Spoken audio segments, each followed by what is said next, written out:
de verificação tem como objetivo facilitar os dados e organizá-los, permitindo um rápido conhecimento para a veracidade e, na posterioridade, sejam usados mais facilmente.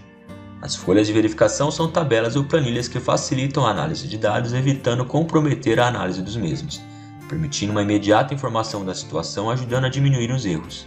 São usadas para o registro de dados, sendo este um formulário de papel no qual os itens a serem verificados já estão impressos, de modo que os dados possam ser coletados de forma fácil e precisa. Gráfico de controle. Segundo Rossato, os gráficos de controle servem para examinar se o processo está ou não sob controle, usando métodos estatísticos para observar as mudanças dentro do processo, baseado em dados de amostragem.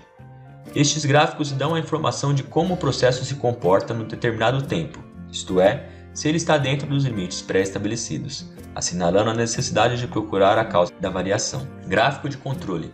Segundo Rossato, os gráficos de controle servem para examinar se o processo está ou não sob controle, usando métodos estatísticos para observar as mudanças dentro do processo, baseado em dados de amostragem.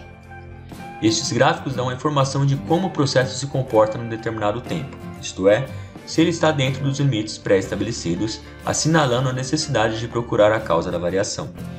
Os gráficos de controle são constituídos por 3 linhas paralelas que cada uma delas representa um limite de controle.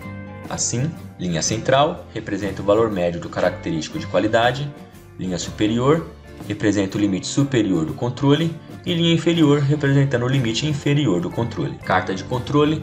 As cartas de controle são um tipo de gráfico geralmente utilizado para o acompanhamento durante um processo em que é determinada uma faixa de tolerância limitada por uma linha superior, limite superior de controle, e uma linha inferior, limite inferior de controle, e ainda uma linha média. Estas cartas são construídas através de um histórico do processo em controle que facilitam a supervisão do sistema. O objetivo destas cartas é verificar se o processo está sob controle. Fluxograma. Conhecer a sequência e encadeamento das atividades, dando uma visão do fluxo do processo. Documentação do processo para análises futuras, adequar as normas e certificações e esclarecer seu funcionamento para pessoas recém-admitidas na organização. Fortalecer o trabalho em equipe quando o desenvolvimento dos fluxogramas é feito com a participação de todos os envolvidos. Exemplo de fluxograma.